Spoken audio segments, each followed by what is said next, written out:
வங்காளதேசத்தில் இருக்கக்கூடிய இஸ்கானுடைய ஹிந்து துறவியும் அங்கிருக்கக்கூடிய செய்தி தொடர்பாளருமான சின்மோய் கிருஷ்ணதாஸ் அப்படிங்கிற நபரை வங்கதேச நீதிமன்றத்தில் கைது செய்து ஆஜர்படுத்தி இருக்கிறார்கள். அவர்களுடைய ஜாமீன் மிகப்பெரிய அளவில் ரத்து செய்யப்பட்டிருக்கிறது. இந்த சின்மோய் கிருஷ்ணதாஸ் மீது அங்கிருக்கக்கூடிய தேச துரோக சட்டத்தை இயற்றியிருக்கிறார்கள். குறிப்பாக வங்கதேச கொடியை அவமதித்ததாக கூறப்பட்ட வழக்கில்தான் அவருக்கு ஜாமீன் மறுக்கப்பட்டிருக்கிறது. இந்த சின்மோய் கிருஷ்ணதாஸ் அப்படிங்கிறவருக்கு தற்போது இந்தியா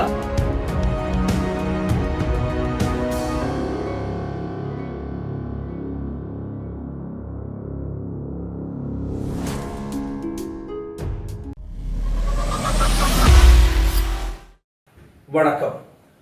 வங்காளதேசத்தில் இருக்கக்கூடிய இஸ்கானுடைய ஹிந்து துறவியும் அங்கிருக்கக்கூடிய செய்தி தொடர்பாளருமான சின்மோய் கிருஷ்ணதாஸ் அப்படிங்கிற நபரை வங்கதேச நீதிமன்றத்தில் கைது செய்து ஆஜர்படுத்தி இருக்கிறார்கள். அவர்களுடைய ஜாமீன் மிகப்பெரிய அளவில் ரத்து செய்யப்பட்டிருக்கிறது.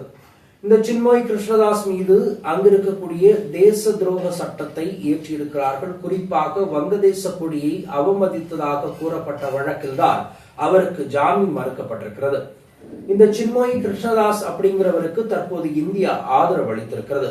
இந்தியாவிலிருந்து அவருக்கு அளிக்கப்பட்ட செய்தி என்றால், இந்த கைதை அல்லது இந்த வழக்கை நாங்கள் வன்மையாக கண்டிக்கிறோம்.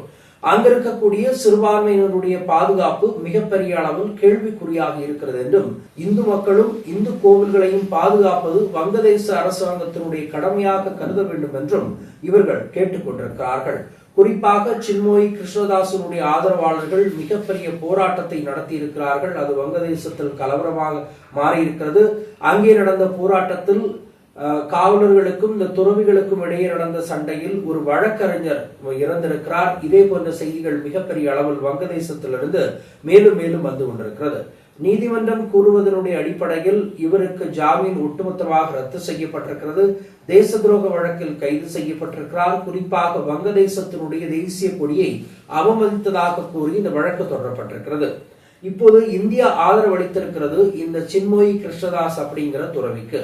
குறிப்பாக வங்கதேசத்தில் இருக்கக்கூடிய இந்து சிறுபான்மையினர்களுக்கு அனைவர்களுக்கும் எங்களுடைய அனைத்து விதமான ஆதரவுகளும் இருக்கும் என்றும், அவர்களை துன்புறுத்தவோ அவர்களை பயம் காட்டவோ அவர்களுடைய அமைதியான போராட்டத்தை நீங்கள் கலைப்பதற்காக ஒலி எழுப்பக்கூடிய குண்டுகளும் கண்ணீர் பூமி குண்டுகளும் வீசப்பட்டதாக தற்போது செய்திகள் வருகின்றன.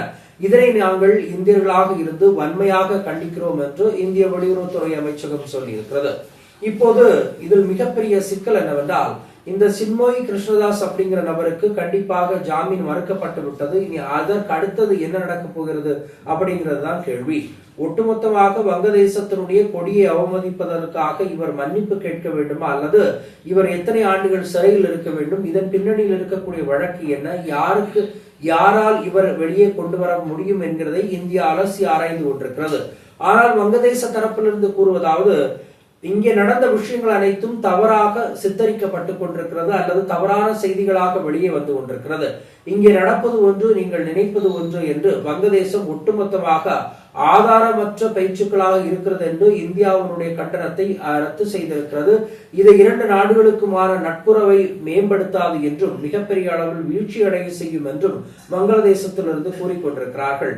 அங்கே நடந்த போராட்டத்தில் ஒரு நபர் இறந்திருக்கிறார் என்பது மேலும் மேலும் இந்த பிரச்சனையுடைய தீவிரத்தை ஏற்படுத்துகிறது.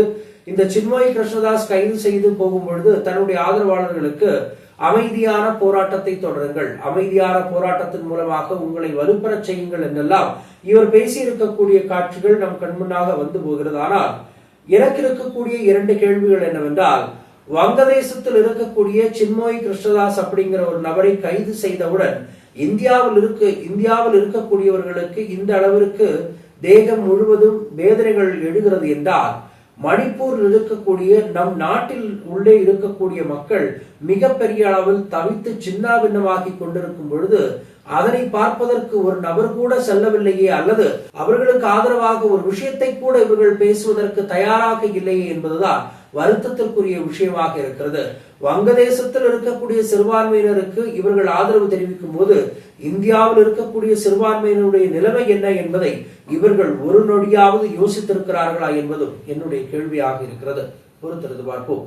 மற்றொரு சந்திப்போம். நன்றி, வணக்கம்.